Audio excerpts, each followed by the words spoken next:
So I wanted to give an actual example of what it means to read the Torah and to have a sense of, I want to read you a quote, which is, okay.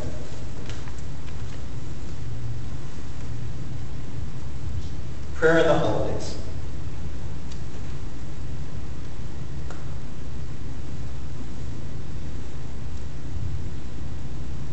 This is, these two quotes were chosen by Rabbi Eli Kampfer, who's at Mechon Hadar in New York. He says, think of these, maybe I'll just read one and one. I'll read both. They're short. First, two ways to think about prayer. Number one,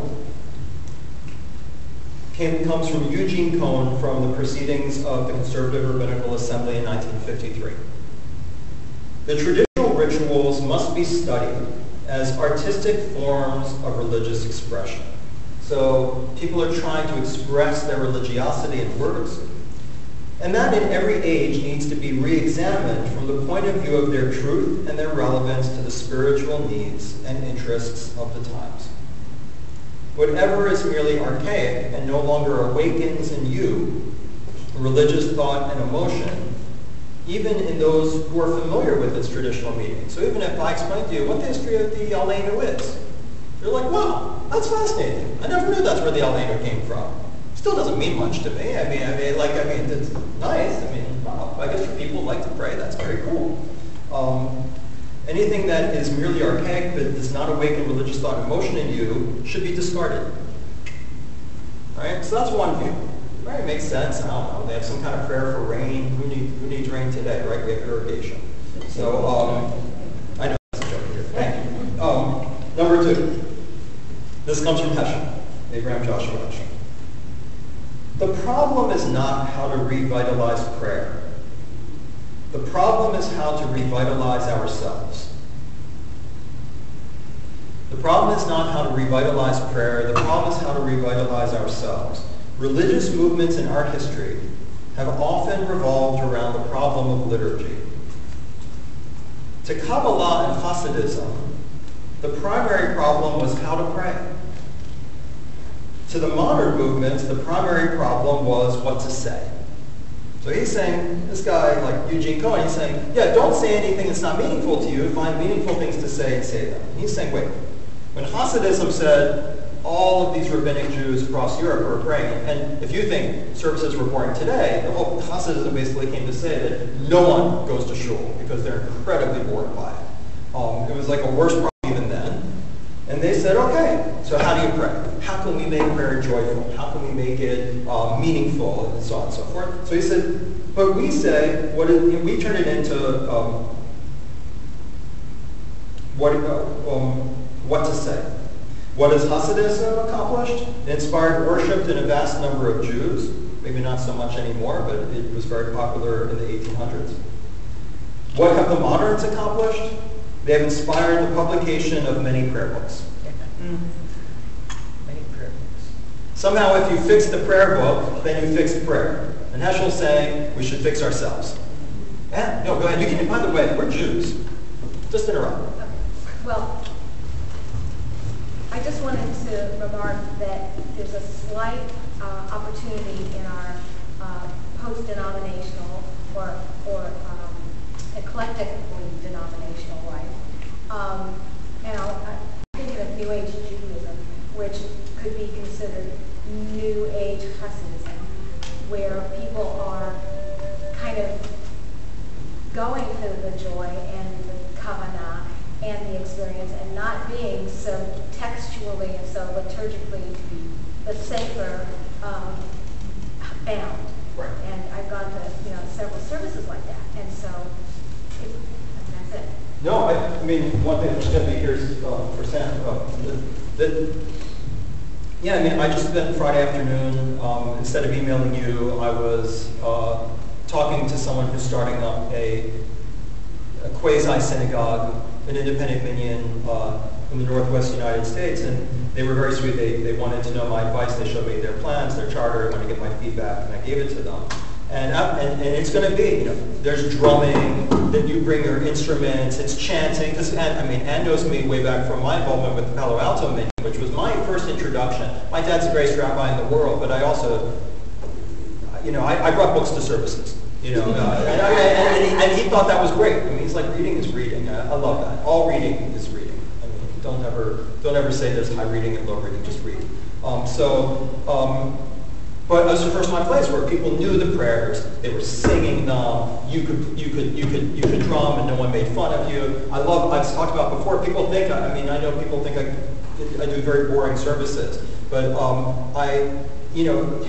it's when you're in Jerusalem, it's different. If you're with people who know the exact tune and know all the words and probably are native Hebrew speakers, you can do a Shlomo Karlebach service, and everyone's stomping, and it's like doing Handel's Messiah every Friday night for Kabbalat Shabbat.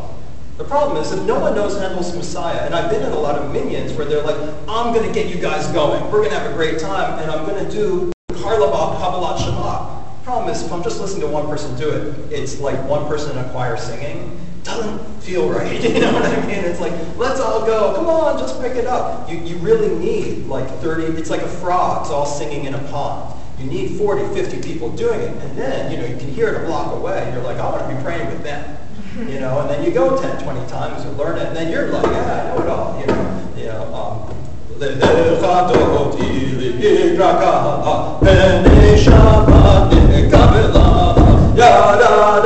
you have 100 people doing that, 200 people doing that. It's amazing. But if I do that for you on Friday night, I'm going to feel a little silly. So, so I go for more. I feel myself more as a teaching rabbi, but I'm not against it. Just like people say, well, I know the rabbi doesn't like music. That's completely wrong. And my goal is it's a long-term goal, but I want to bring music back, but a participatory music, not passive music, but a participatory music. I'm pro instrument. I'm pro using the stereo. I don't think there's anything wrong with playing music on Shabbat. So I'm interested in all those things. But in any case, but here's my thing, which is he kind of got me a little bit because I'm in the process of trying to organize notes for when my kids get older. I'd like to write my own prayer book. I actually think what we should do, and this has been discussed in the conservative movement and completely mocked. Because they say lay people like this idea and rabbis don't. You got me wrong. I like this idea. I think all of us should have like iPads or Kindles, and I think you should decide which prayer book you're using that day. I think you should have 20 options, and that way one day I say I'm going to use this prayer book, and then I use a different prayer book. We all are singing the V'ahavta together, but so I am interested in the idea of making a better prayer book. I've written one in my head, and I want to write it down. Then Heschel's like, we don't need another prayer book. You know what? I was going to write one. So I didn't go to bed. But then I'm like, so what's he saying? So he said, okay, so let's read one more line from him. We must learn how to study the inner life of the words that fill the world of our prayer book. This is our affliction. We do not know how to look across a word to its meaning. We forgot how to find the way to the word, how to be on intimate terms with the few passages in the prayer book. Familiar with all words, we are intimate with none.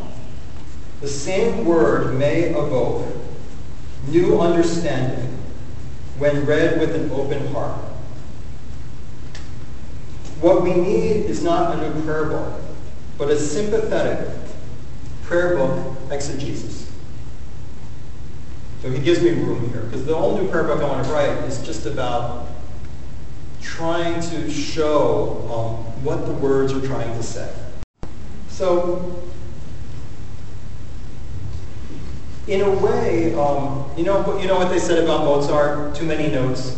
I actually am not a big Mozart fan, and it's one of those things where I feel like there really are too many notes in Mozart. Part of the problem with the prayer book is there are too many words. And it makes us forget how to even pray a single word. He is absolutely right here, which is, I'm in this constant struggle here. I'm going to unburden myself to my friends.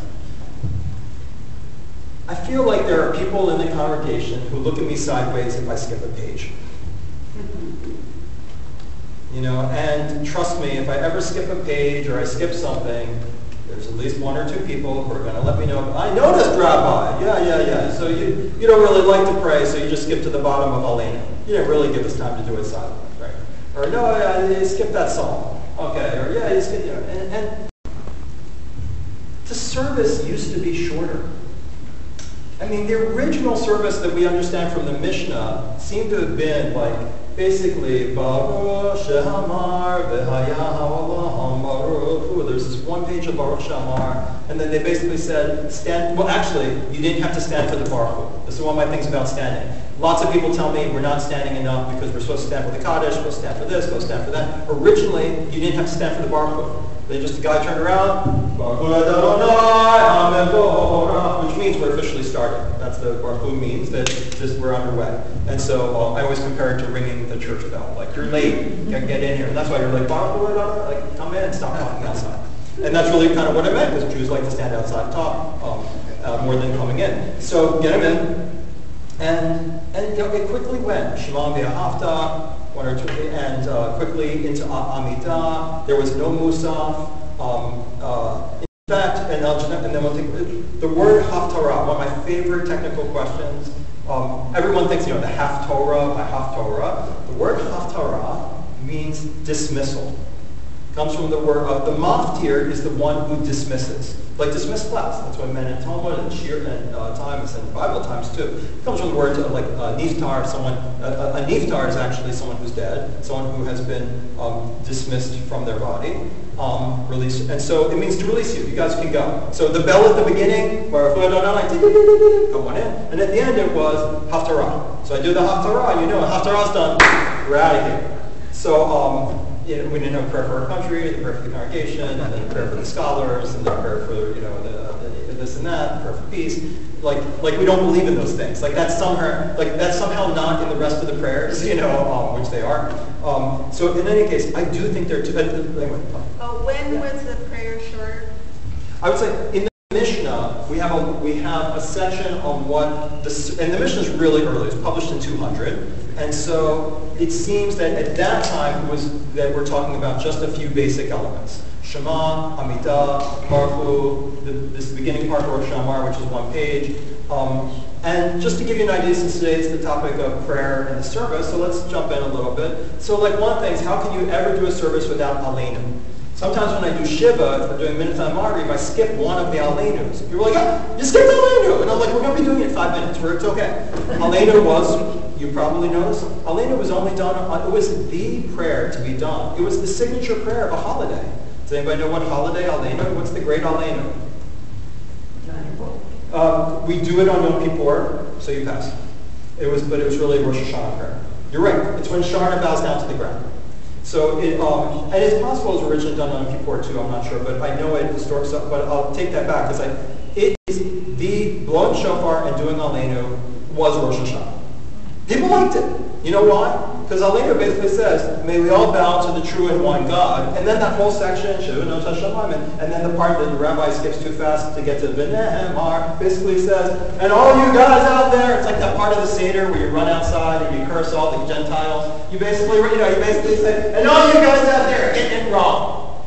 And you think that we're going to bow down to you, you're going to be bowing down to our God.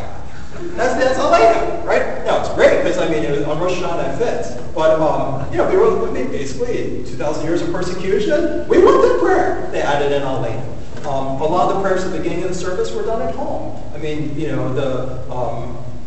Baruch Adonai Eloheinu melech haolam asher natan letzach bivina levim b'yom v'yom. We started Saturday morning. Blessed are you, Lord, our God, who created the rooster to wake me up. And I'm like, where's the rooster? I got up about 2 hours ago. So those prayers were said at home. You got up, you heard the rooster, you said your prayer, you got up, you blessed God for the earth under your feet, you blessed God who should clothe everyone, and you put on your clothes, you go to the bathroom, you bless God for not only providing water, but also for providing for your ability to evacuate, and then you hit and you do a few more, and then you get on the road, and the last one is, which I always appreciate, especially in services, is notain koach, the one who gives strength to those who are tired. because you're on your way to work or on to school, and you got your last prayer. You're out of the house, and you're like, and right before that, you say, God crowns us with beauty. You get your kippah all going, just like Alex is, and you get on your way. So anyway, just the service kept getting longer. So I actually do think part of the problem is too many words. But then let's go back to, some of you have heard this, but this is one of my favorite teachings, so I hope it's okay. I think about it a lot. Rabbi, tell me what it means to go inside one word. Well, let's just put a couple of words on the list a little bit. The prayers are completely filled. The Amidah alone. It says, God who wants justice from us. Justice is a pretty big word. People like John Rawls, John Stuart Mill, and Thomas Jefferson, they had a little bit more to say about the word justice. It was kind of an important word to them. And Heschel is right, that in a way, can we even step into that word? Can we pray that one word? I mean, sure, you're going to be like, yeah, God loves justice. Hey, love's good too. Yeah, God love God. How about Israel? Israel's kind of important. How about, there's word about the Messiah. How about the fact that, we should be preparing for the Messiah. Not meaning we should be finding a red heifer and building the temple, but like we should be making the world ready for Messiah by, as you know, the Jewish view. What did Kafka say about the Messiah? Judaism has the weirdest teaching on the Messiah ever, Franz Kafka said. He's Jewish, of course. I mean, the famous Czech paradoxical writer. He said, the Jewish view is the Messiah. We believe in the Messiah, and he's going to come right when we don't need him anymore. And that is the Jewish view. The way to get the Messiah to come is to make him a messianic age. So we say, oh, by the way, don't forget the Messiah. We've got to be making things ready for the Messiah. So just living inside of that. I mean, can you live it? So in a way, it's too many words. He's right. Is the problem, well, these words aren't meaningful. Let's get rid of some of them, right? And, my example on broken record is just, I've always said this to my Reformed friends. I know we're all, even I'm post-denominational, but I love conservative Judaism. But to people, like one thing that always cracks me about the Reformed prayer book, Mishkan Tefillah and stuff, is, wow, if I really thought that I could put anything in the prayer book I wanted, and I only had to choose from the things from the past that were meaningful, why is the Reformed prayer book almost identical to the conservative and Orthodox prayer books? Like, they really weren't that creative. They're like, oh, they got rid of one page over here and one paragraph over there, and they changed like 2 words there. I'm like, that's all you got? Oh man, if you put me in a room and you said, here's a computer, and you got only type prayers that are meaningful to you, and you can change whatever you want to make them more meaningful, it would have sounded more like Rumi than like the Sim Shalom. So the amazing thing is that even the Reformed liturgy is largely the same. But one of the few things they got rid of is one of my favorite things, which is that the global warming one, the one that says if we don't act ethically, God will hold back the rain, and that just felt completely archaic in the words of Eugene Caine. That's archaic, and I think. So what Heschel would say is, don't get rid of the stuff. But there's maybe a lot of it. But each part of it, the problem is not just that there's too much of it. Don't go down Ron Nadav's road too far. The problem is that it discourages us from going inside the pieces of it, but all of it's meaningful. Someone didn't try hard enough to look at the second paragraph of the Shema. They gave up on it too soon.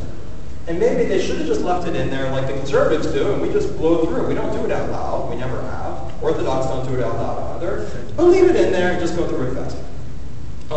Because it may become meaningful to someone at some point. They may be able to step inside it like I think we can today, with the idea that the rain's not going to come if we're not good. The evangelicals say that's because there were gay people in New Orleans and it got flooded. Now, I think that's not the way to read it, but I do think there's something to be said. Well, that's another lecture, but about, certainly you're probably with me. There's a whole ecological Torah within the Torah, and I think that's what we're meant to relate to. So I'm going to give you my super, super short thing on one word.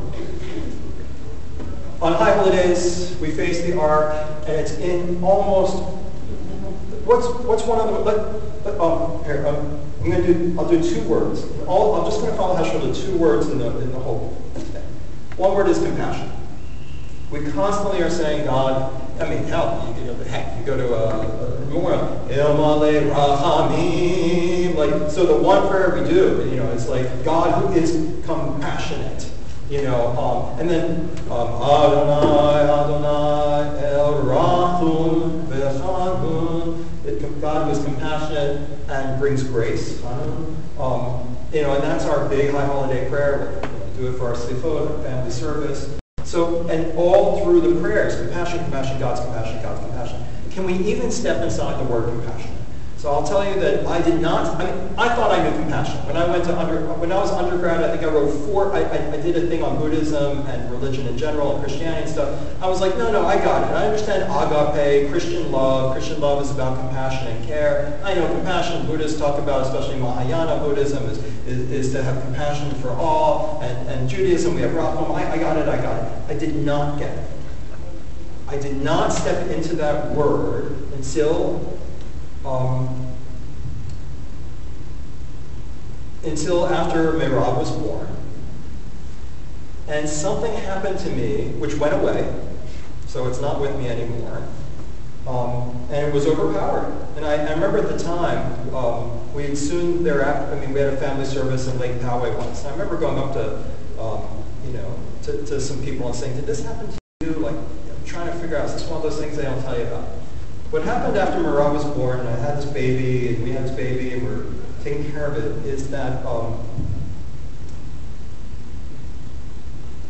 I started, the way I felt about this little thing was I was seeing it in animals. Like if I saw a baby rabbit or something like that, or I saw a baby animal, to me it was just Merab again. It didn't have to look as cute as a koala bear, but that's not, like I started, so that the idea, frankly, with the hundreds and hundreds of rabbits here, I don't mind if we lose one. You know what I'm saying? And my whole yard at home, our garden was completely destroyed.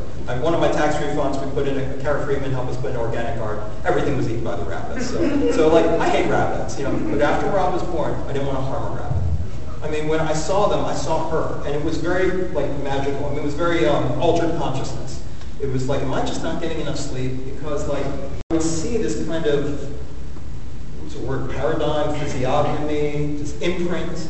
They looked like not exactly like a baby, but I had the same connection to them as I did to a baby. And that didn't linger with me. It lasted about 4, 5, 6 months, 7 months. And the other thing that happened to me, which did linger, is this, which is, the news just is filled with child molestation and what ISIS does to young women. I don't understand how even someone crazy like Donald Trump can be like, we got to cut off their oil. Does he not know that ISIS makes a lot of their money from selling girls into sexual slavery? That's not me. That's like the Washington Post and the New York Times, the Wall Street Journal. So it's all, what I want to be is there is so much abuse of children in this world. I personally think that if you need a license to go fishing, I think you should need a license to have children. I think there should be mandatory parenting classes in this country. Lynn worked as a guidance counselor for 15 years with middle schoolers. Anyone who's ever worked for CPS or social services, what is allowed to happen to children is, I can't think about it. I just can't think about it. So that I don't understand how every Law and Order episode is about some child being abused, and people are like, yeah, I'm eating my Salisbury steak and watching this. And that was a good episode. I can't even think about the topic. So what happened was I was completely attuned in a different way to the world around me. That's wrong. Rachum comes from the word womb, or rachem, so it's the same root. So the word for compassion comes from the word womb. And God's basically saying, everything alive came from my womb. And we saw it last week with the idea that the actual space of the universe that we live in is God's womb. It's a space within infinity. And so, it's a way of saying, and it is this particular attribute. It's the attribute of seeing things as if it's your, you viscerally can't stand to think of any harm coming to that thing. God loves you. That really is in a way God loves you. God loves you not because you have the right faith and so, you'll get to heaven, everyone else won't. Allah's the only true prophet, or Jesus is the only way to salvation.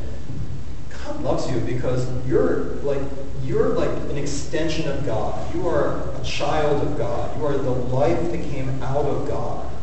And God loves you like just didn't even, I just saw that aspect of childlikeness, childhoodness, vulnerability, whatever it is, everything was my child. And everything demanded protection. And we live in a society where we don't seem to, we do a lot of lip service to it, but children are completely unprotected in our society. They're very unprotected.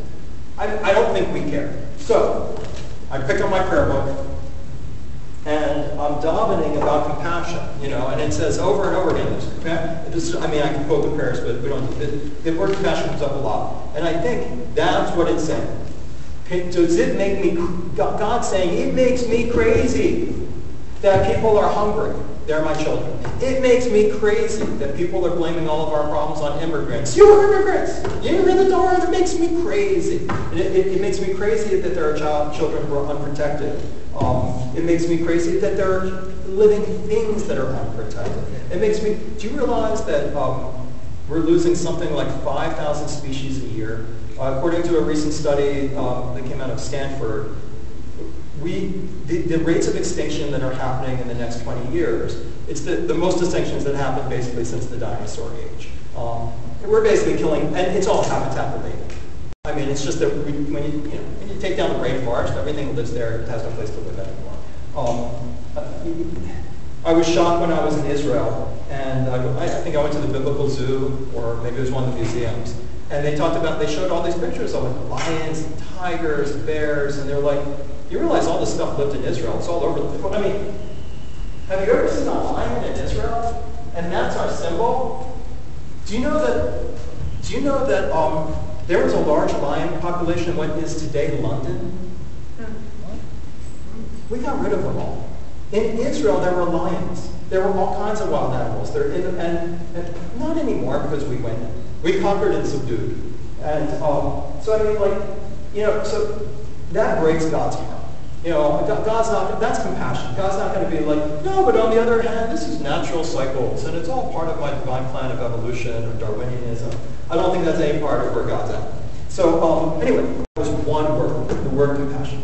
And so if you can just, God who's full of compassion, God who is,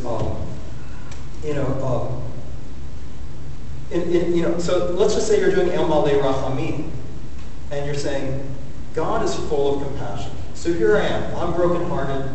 How could it be that the person I love, I didn't get to say the things I wanted to say to them, they died too soon, or they were a difficult person, a difficult relationship. Just think of all the avenues of prayer of that word. Maybe it's God full of compassion for me. Maybe it's God loves, or maybe it's my perspective that this person didn't live long enough. It's my perspective that this is tragic. It's maybe from God's perspective, God's like, I love that person so much you don't even know. I have that feeling of Rahmanis. They are an extension of me. They're my own child. You think I'm distant and I don't care? Like I lost my child today. That was your fault. And the thing is don't think you know everything. Things are okay. I'm going to take care of that person. And maybe for you, that means in the afterlife. Maybe for someone else who's more humanistic, it might mean I can still fix that relationship even after they're dead. I can take up the values that I should have taken up. I can have the conversations I should have had. I can use their memories and Zichrono to bring, as the Kaddish says, to bring God's intentions for this world into a reality. So then we say the Warner's Kaddish. May we bring God's intentions for this world into a reality in our lifetimes and in our days.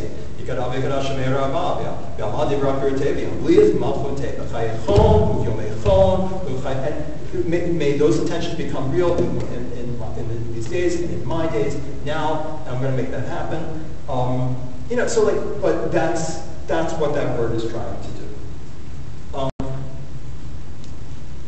Let me do one other word, much less dramatic, much more intellectual.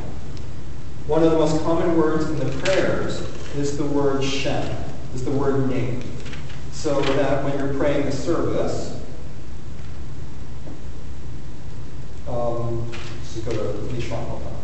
beginning of Saturday morning prayers.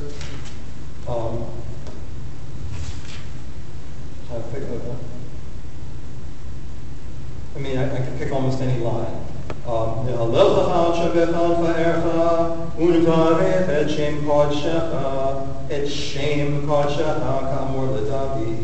So you're constantly blessing and praising the name of God.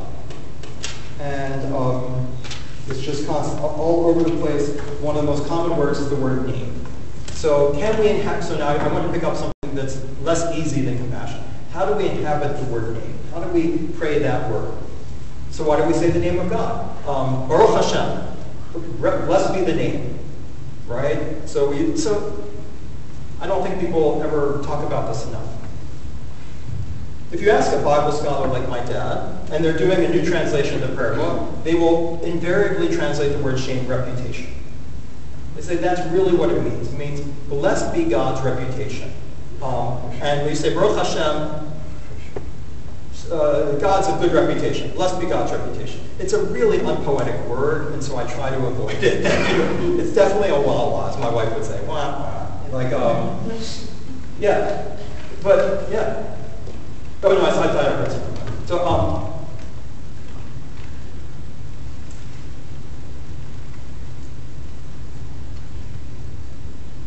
what the prayers are kind of saying is this.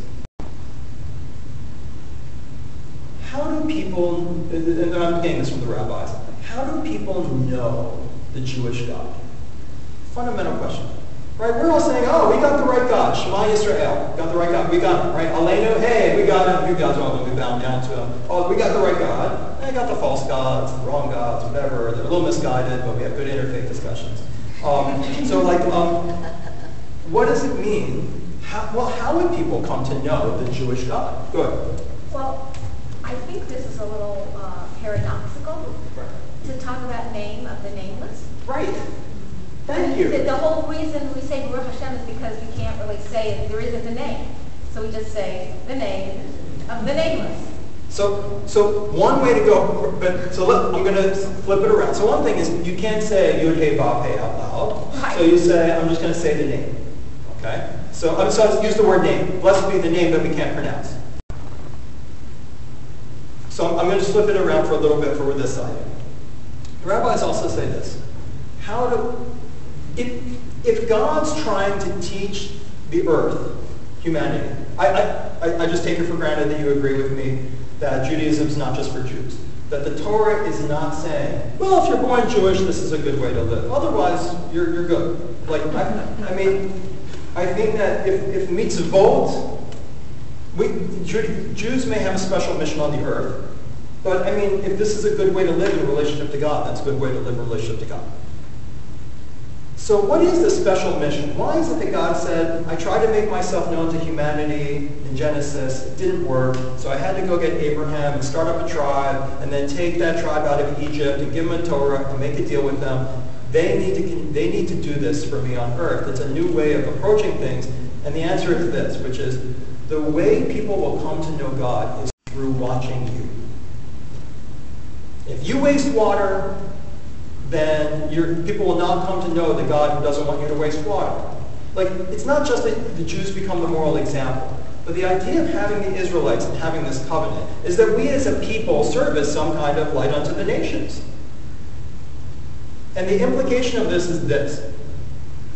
People come to know God, the Jewish God, let's say, the one that through us, through looking at us. And that's actually kind of what I do. The only reason I kind of like Buddhism for a while is I kind of saw some Buddhists I really liked. I was like, oh, I kind of like them. They seem really at peace. They don't have anxiety. They don't need Prozac. And, and they seem pretty chill and they have good music. And so, I want to kind of gravitate toward that. So it's in a way, I learned less about the Buddhist God from reading a book about the Buddhist God. I learned it from watching the mentors, the examples of who do. And the rabbis agree.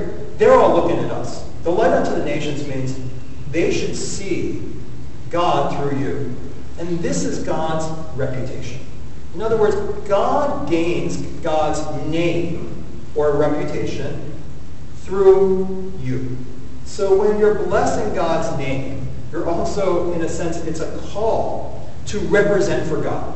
Is that the way the kids put it? Or maybe that's 30 years ago. It's like, you must represent. It's like, represent for God. Represent. You are representing for God. And if people see us living in a holy way, then we say, look, yeah, because this is the way we view things, and this is what we think is a mitzvah, and this is how we're trying, I'm one of those stupid people that I still believe that Israel should be a light unto the other nations. I do think it should behave in a higher way. I'm an old-fashioned liberal that way. I don't think it's like, no, it's all about, like, you got to get down and dirty enough and realpolitik as bad as everybody else, or will be wiped off the face of the earth. It's not my faith. I think that we should set an example, and I think that's when we're most proud of Israel, is when they do the right kinds of research, and when they have national health care, and when they absorb immigrants instead of these days where they kind of hate them. I think it comes from our pride in saying this is Judaism being lived out, not necessarily ritual Judaism, but like Israel's pretty cool. I mean, it emphasizes science and literacy. It's those kinds of things. Not it can be as bad as everybody else in order to get by. And so, reputation. Shem is, put it in a slightly different way, every time you go anywhere, you represent not just yourself, which is the way I think America views it. You can tell me I'm being too simplistic here. We're all just, judge me as an individual. Judge me as an individual. Well, in the South, they don't know what that means. And in Iowa, I heard a report on NPR last year that still in places like farming communities in Iowa and other places, you get bank loans based on what your last name is. You get bank loans based on who your dad and mom were, what family you come from. It's based on your family name. So Carol walks in, and because who has collateral, for $100,000 combines and stuff like that, probably $500,000. And the answer is, Carol comes from a good family, I know her family, she's good for it. What I'm saying is this. One way of viewing people has been the most common way for human history, and we tend to not do it anymore, is when you walk around, you carry a family name with you. And you can say, don't judge me by my family, I'm an individual, blah, blah, blah. Well, I'm sorry, but you represent your family when you go out to the world. It totally affects the way I raise my children. I don't just say, well, Merav is just a really spontaneous individual. And she's a really kinetic and energy individual. So she can run through Costco and in and out of the things and without me chasing after her or something like that. Or she can make a ton of noise during the service because she's just being as God made her. Judge her as an individual. No, my kids go out. They represent my family. They carry my family name. It means a lot to me. They represent their family. And so not only are they affected by how her parents behave in the world, but we're going to be affected by how she behaves in the world. Starting with the concept of you carry a family name, you are walking around with that all the time. And then you add another sphere around that too. You've got Jew on you. You can be like, look, come on, or Ivan Boski, or who's the guy who ripped off everyone? And then Milken, and then more recently, they got the pyramid scheme. Madoff. Right, Madoff. Right. Look, there are going to be badges everywhere. I'm not sure there are going to be badges anywhere. But I always ask this in the Hebrew school. Right? It's one of those things you got to do with fourth graders at some point. Should you feel worse if someone in the news did something bad and they're Jewish or not? And I know what the kids are going to say. You shouldn't. Everyone should be taken. This is really what they're getting. I know what they're going to say. I've done this with teenagers. It's very rare if someone says, yeah, you should. No, we should all be judged individually and all by our actions, and it's no big deal. And I say, yeah, well, that's why I'm asking that, because I don't agree. Because whether they like it or not, you were born into something where you walk out and you carry the name Jew, and that needs to mean something. If it doesn't mean something, it brought all of the rest of us down. Because people know God through you, and that's God's Shem. It is God. We carry God's name, in a sense. I know that God in God's self, you're absolutely right, is nameless. But in a way, blessing God and saying, may I bless God. You're constantly talking about, we got to get away from the idea that we're just talking about a name. It is this larger sphere of So you can imagine if you're praying, and you get, and like, why do it's not, the word doesn't appear very much in the Torah, but it comes up all through the prayer book. They're trying to get you to think, what do I represent when I go in the world? I represent myself, I represent my family, I represent God. And that may change the way I walk out of here today. One of the things, if I could quote it, but like I said, I couldn't send it out last night because of constant contact, is there's a quote. Heschel has a lot of good quotes, obviously. But one of the many good ones is this. And I'm paraphrasing it, so it's not going to be nearly as good. People think prayer is reflection. And the word reflection implies that you're reflecting on the past. Prayer is really about the future. It's really about opening up to the future. And so it's a misunderstanding to see it as reflection. Am I here to reflect on my week? Am I here to reflect on my day? If I am reflecting on a situation that's going on in my life, prayer should be about opening up to, well, then where am I going to go with it? How am I... the person who brought me, that Anne brought up, they're starting an independent minyan, and I think they're going to have a lot of success with it, and they have this charter, and so one of the piece of advice I gave them is this. I said that you're going to have to, there are going to be a bunch of people that show up for this thing. First of all, because it's free, because you don't have to join a synagogue. You can show up for it. And they're actually going to do High Holy Days, which I actually recommended against. I said, don't compete with the synagogues on this one. Just start out, because at the Palo Alto, like the Gal Minyan I was in, where with Anne's friends, don't step on other Jews to start out. Start with just you meet once a month, and people quit anyway. I said, this is what's going to happen. You're putting it out there. We're going to be a spiritual minyan. We're going to study. It's like required Torah study, and it's going to be practical. We're going to figure out how does this change our lives. And you're going to get people to show up and say, I'm up for that. That's what I want. And they don't. I said, you really just have to identify who's there because they want to grow, and who's there because they feel, as Yehuda Amichai said it differently, I'm perfectly comfortable in my skin already. If you're perfectly comfortable in your skin already, just watch out for them, even if they wear a t-shirt that says, I'm all about growth. Because then it's going to be, yeah, that Musar lesson we did where we talked about how we're going to, how maybe we can change the way we approach the people in our lives. I didn't like that one. Can we go back to the book that we did on a different day? And it sounds like you have to be able to distinguish between the constructive criticism and what people, they're not there to grow. And their mission is this. Their mission is not good singing. Their mission is change. It's going to be a combination of singing and study and learning. And I said, you should call it the community within as a double meaning. It should be the community within the larger community, not competing with it. And it should be the people who are interested in the inner stuff. But look, as we all know, the Torah doesn't say that people come to the Mishkan to be transformed. The Torah says that people come to the Mishkan to make community. You don't have to come to prayer ready to... It is perfectly acceptable to come to synagogue for social reasons. If I don't go to synagogue, I don't know what's going on with Rabbi.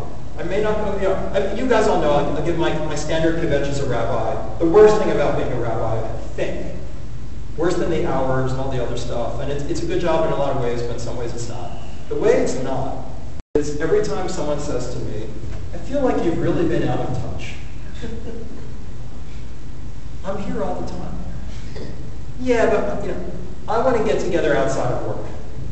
Like that's where you work, right? And so I feel like we used to be friends when we went through the bar mitzvah process together. You came over to the house, and my daughter with her speech, and we all talked, and we drank coffee, and we looked at the pictures of my relatives, and talked about the common things. And you don't reach out like that anymore. You're supposed to come here for that. Well, I don't like prayer. I don't like services. Then you know what? Come 5 minutes before the end. Okay. I mean, but the thing is, you got to go to make community. So what I'm saying in terms of services and prayer, today's topic, is there are two different reasons to come. One is you want to go inside the words. You want to find some place where you're not looking at the past, you're looking at the future. You want to grow. You're interested in a change within. And there are other people where you're not, and I'm perfectly fine in my own skin. In fact, I can tell you how to be a rabbi. You know, in other words, it's like, you know, I saw this thing on the news, you should have talked about it. How many emails do I get like that? I can't believe you sent out something on, like, redeeming hostages and kidnapping. Oh, God, made me sick. I got that. Right? And I'm like, that's really interesting because it's one of the preoccupations of the Talmud is whether you redeem hostages held by the authorities or not, and whether you bankrupt yourselves to do so. And it's only one of the main issues on the minds of Israelis. It just came up this week in the news again, right? With the two kids who are now kidnapped. Are they in the West Bank? Are they in Gaza? Right? And they were Ethiopian, and the government told them not to tell anybody.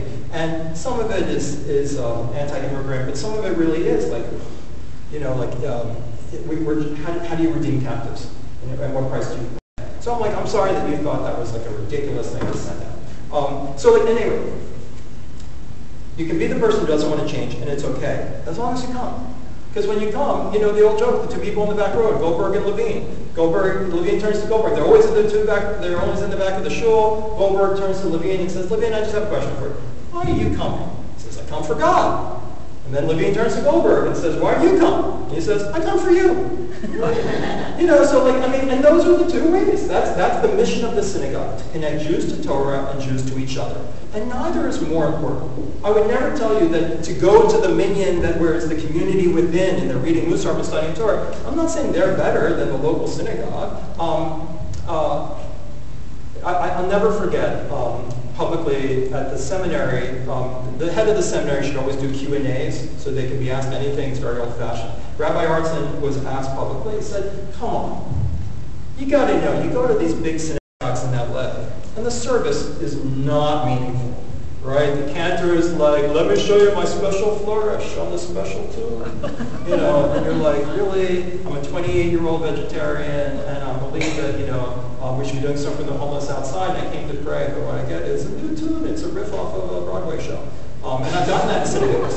I lived in Vegas for a while. You see how the conservative cantors act out there.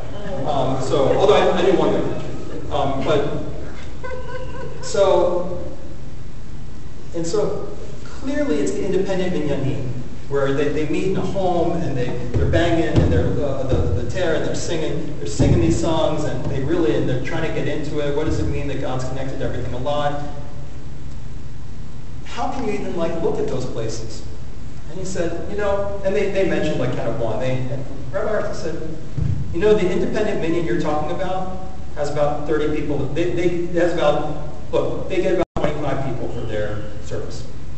That big synagogue gets about 100. So before you start to make fun of them, you know, think about that. And I think part of what he was trying to say is not they find it really meaningful and they're undergoing transformative change by hearing, you know, the Albanian to the tune of Cats or something, but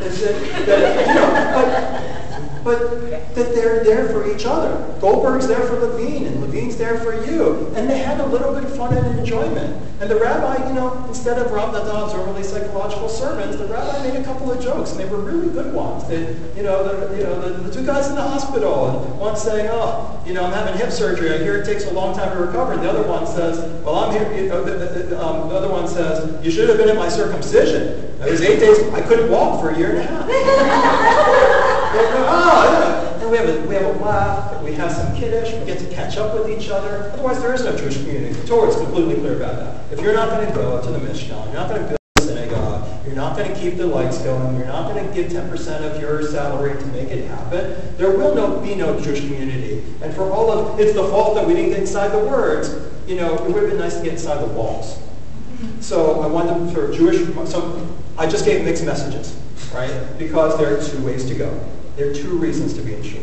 Their prayer is about being together, and also about being about getting inside the prayers. And equally are good. I just told this community, know who your people are, because if you're trying to create a nucleus, you're going to have people that look like, yeah, you know, we're old hippies and we're ready for this. But the truth is, they may be there for ulterior reasons, and you're going to want to keep it pure. Then they're going to be like, oh, come on, let's get rid of the drumming and silly. And yet that's the reason you started, is you wanted to drum. You started because you wanted to drum. Keep drumming. We have a couple minutes left. And I'm going to do what you guys already know, okay? Remember I told you we would take a jog through things. Let's do the jog. So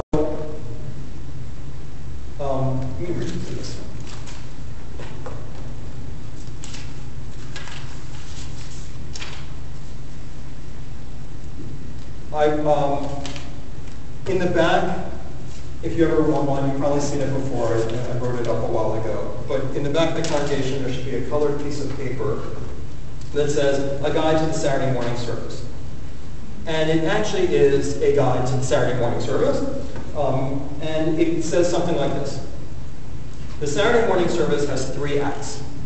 It is an experience in 3 acts, and it was designed that way to be creation, redemption, and revelation. Creation is a word that really means nature or the universe. So when the rabbis talk about creation, we should all be relating to creation. They're not talking about a historical event. They're talking about the world around us, nature, the ongoing. So our word nature, their word creation, the creation. We are the stewards of creation. We should be guarding creation. We should be relating to creation. That's the first third. It's not a third. That's the first act of the service. Then you have a brief second act, which is redemption. It is symbolized in the Mid HaMocha, which is being saved across the sea, which is basically saying that, you can look at my YouTube channel if you want. My last Yom Kippur, my Kol Nidre sermon last year was on the concept of redemption. Redemption is a monetary word. It means that when people in the Torah, comes from the word to be in debt. When you are in debt, you are not free. When you are beholden to others, you owe them, you are not free in your life. And you can be enslaved or beholden in other ways. You can make yourself in debt to money, to idols. You can say, I'm only going to be okay if I have 2 cars, my house is 3,000 square feet. You can dig your own hole for what takes up your time. But in the service, you have to have a moment of singing the Mid HaMocha and saying, look, I need to be redeemed from the freedom the obligations that I have, the debt I put myself into, so that I can actually have the freedom to pursue the path I should be on. And that's what getting out of Egypt was. Like, we were put into slavery, and we got out not to be free. Being free is only an intermediary step. Because if you're just free, right? I mean, it's like every kid's book, from Rabbi is like, release the animals from the zoo. You know what I mean? They're free. Yeah, they're free to die. You know what I mean? I don't think the lion can go hunting in, Rancho Bernardo so easily. In other words, if the idea is just that you're made free, you're just going to then get another job. You're just going to have to find a way to earn another living. You're just going to say, now I want this. So, the founding fathers freed us from tyranny so that we could enslave ourselves to the industrial age, to capitalism.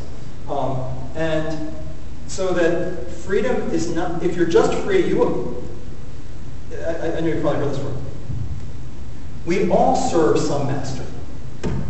So if you are free, the answer is good. I'm free, I'm free, I'm free.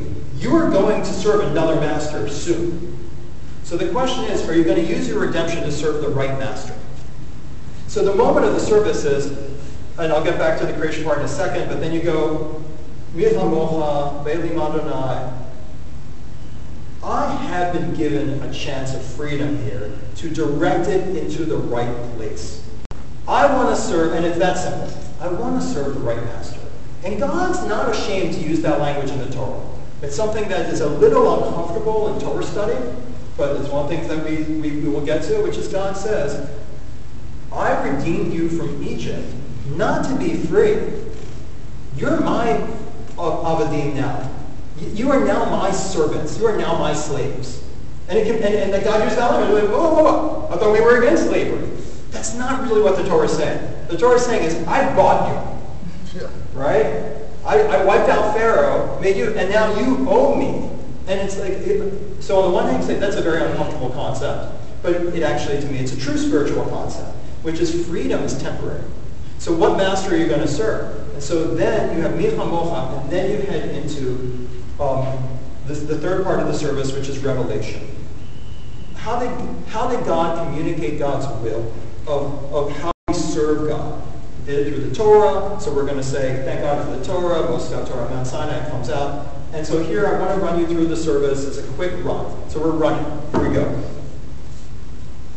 You come to the synagogue, you do a little bit of those morning prayers, give me strength, so on and so forth, and you start to warm up. It's really warm-up time, like in the orchestra. It's tune-up time. So there are 20, 30 of us, and everyone's kind of putting on their talit at a different time, and everyone's kind of warming up their instrument, which is themselves, on their own. And then we get to the bar, and then we get to 104, Nishmat Kol Chai, and then we kind of get going. Nishmat Kol Chai, Tivarech et Shimcha Adonai Eloheinu. Everything that is alive in creation is already blessing your name, is already blessing your essence. Et Shimcha Adonai is already blessing your name, your reputation, your essence. It's already. If I look at creation, I see God's goodness. Like, creation is witnessing, maybe that's the right word for blessed, is witnessing to God's presence. I usually translate Shem instead of reputation or name. I translated God's presence, but it doesn't. It's witnessing to the fact that, oh my God, this is amazing what we live in. And it says everything alive is part of this one system. And then you go, and then so you do 2 pages of that, and then you do the Baruch Hu, and right after Baruch Hu you say, and praise be God who fashions the entire cosmos out of energy. And it's a special divine energy. Or Tzion, or Chadash al Tzion Ta'ir, and it's got a lot of merit. So it's and so for 2 pages, and then you sing. At least in our liturgy, you sing the song, the energy song. Sorry, what's the energy song? Page 105, 106. That has my daughter's name in it, so I should know it.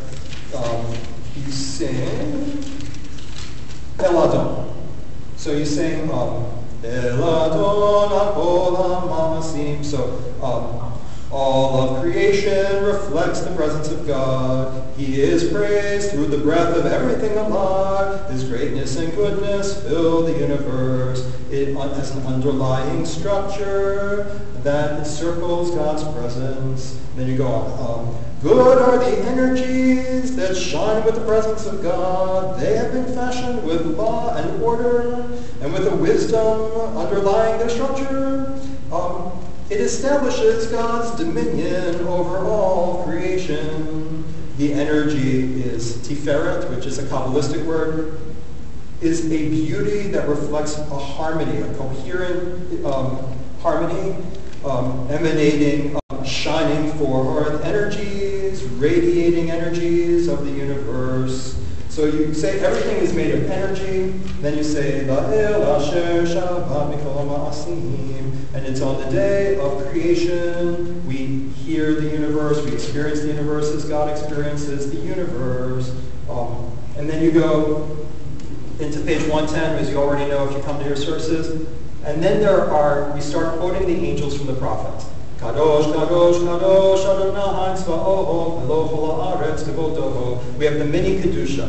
The mini Kedusha, because we're running through this service, the mini Kedusha, hello, is there's a whole line of angels, and there's a whole line of humans, and the Kedusha, which we'll do later twice in the service, is God is inspecting the troops according to those who wrote the prayer. And God's examining the angels on the one hand, and God's examining the Jews really here on the other hand, and we're standing up straight, and we go Kadosh, Kadosh, Kadosh, and it's this thing about, so who are the angels? The reality is more than energy and life. Reality is actually invisible. They're invisible realities. If you really think you can see everything, we did that last time, you don't see everything. And so that they're invisible realities that intersect with our own, and angels are these extensions of God's law. Remember, angels don't have free will. They're just like they're systems, they're subsystems that operate in the world, maybe through people, and they're ongoing. And so we say, all of that's part of one system, and then we say, Shema Yisrael. Listen, everybody, the God of the universe is the God of all of us, of the angels, of everything alive, of the snails, of all of the energies, the stars, the frequencies, the superstrings. It's all one God of everybody, Eloheinu. And then you just did the first act. Then you're ready for the second act. Mi chamocha. I am giving away my time. I'm giving away my life to those that I owe. And I want to shift to, I have to reclaim my freedom. I was purchased by God. I was redeemed by God. What do I owe God? How can I actually stand across from those angels and be inspected and say, I'm bringing God's intentions for the universe into the world? So that's a very short act. That act's done. The middle act's super short. It's basically one page. And then you do the Amidah. And you say, instead of saying, God, you're so great, like the first thing you say is, wow, this universe is cool. It's so great. You say, my God is the same God of my ancestors. They were one. They had a relation. In a way, you're going back to the past. It's not just the energies, the snails and the birds and me and the angels whose God it is. It's the same God that my ancestors had a relationship. It was the same ancestors that my God, that our God redeemed. It's the purposes that God has for this world, that we're God's servants in, avodah, that we are doing service to God for. It's the same intentions He wanted our ancestors to have and bring into this world. And then it says God brings life to the lifeless. If you were living inside that word, you could say, it could be that God, I'm going to bring life to the dead who have already gone by bringing their intentions for this world into reality. You could say, Mechayeh Hametim. It could be, I often think of it, pray it as God who brings actuality out of potential, who brings vitality and life into what is only possible, what is laying dormant. One of our close friends in the congregation, Matthew Sugar, gave a great lecture on this on a Saturday morning, and he said, you're missing the whole point, which is there were a lot of farmers, and they're actually seeing life come out of lifeless ground. And so these are all different ways to pray. I'm seeing life come out of the lifeless. I want to see renewal, rejuvenation. And he's like, that's why the prayer for rain is there. And I was like, oh, yeah, I never prayed that before. That's very cool. Then you have the Kedusha, and you're like, okay, I'm being inspected by God. These angels are so cool. They do whatever God says. If God says, go heal people, and that's Raphael, that's the healing energy. There's a spontaneous healing that's possible in people. In fact, all of us are healing all the time. We're all healing right now. All of us our bodies are working to heal things within us. Repair is a natural force in the universe. That's the angel of healing. What am I doing with my time? So the idea is, how can I stand before God and be inspected to say, God, I'm your servant. What am I doing in this world? And then you have silent time, silent amidah. So again, don't reflect on your week. Yeah, it was tough this week. I really don't like the way my boss spoke to me. Think of future, which is, how am I going to grow? How am I going to read the situation so much better this week? How do I change the direction? Don't reflect on the path I came. How do I turn the car to aim toward the right destination? And then you have these words in the Amidah to help you. God wants justice. God wants compassion. God wants righteousness. What are you doing to bring them aside? And then shalom, shalom, shalom. It ends with sim shalom, and oseh shalom. Harmony of the system. Bring about harmony, completeness, shalom, balance, peace. As I talked about Gevura and Chesed, bring about balance, structure and accountability and fairness, love and forgiveness and understanding. About bringing that shalom, that equality and harmony into the universe.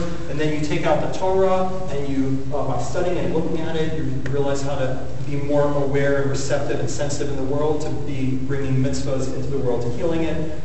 And then you're dismissed with the reading of the Haftarah, or today we do Musaf, which is probably a mistake. And because it really is adding too many prayers. But since everyone comes late, at least they get to pray the prayers. So, and so that's the way the service goes. And if somewhere during that system, I pray that, I find it meaningful every time I do it. And maybe there are 100 other ways to do it, and you could just be there, like I said, just to be there for others. That's good, because maybe I'm off on my little inner trip, and you're there to actually hear that someone's suffering and they could use a friend. So that's what service is. Service is tapping into the purpose of what God wants and trying to bring those intentions into the world. You represent God, you represent your family, and you represent yourself. You're trying to become receptive and a good judge of the individual situations in your life, and prayer is meant to help with that. And that's why we do it. And it's not all the ethics, but it can be transformative. And but it is largely about reorienting your priorities and your direction for when you leave prayer. So in some ways, prayer is about preparing for what comes after prayer. I didn't get to all the holidays today. We've had a long lecture, and I want to thank you for your patience. And I may start next time by doing a little bit on the holidays, because maybe I can connect them right into ethics, and we can do Gemilut Chasadim. Today was Avodah. The world stands on three things: Torah, Avodah, that's service, that service to God that we owe, and usually for which worship services attune us to God's service. And then the third part will be acts of how do we be ethical in this world? What are the main principles of what we're trying to apply in our interactions? I want to really thank you. I know that this is a straight up lecture, but like I said, I'm trying to recreate the idea that sometimes lecture is a good vehicle, not always. And then for the year, we're going to go back to Torah study, which is trying to examine these things from 100 different angles. So next time, I look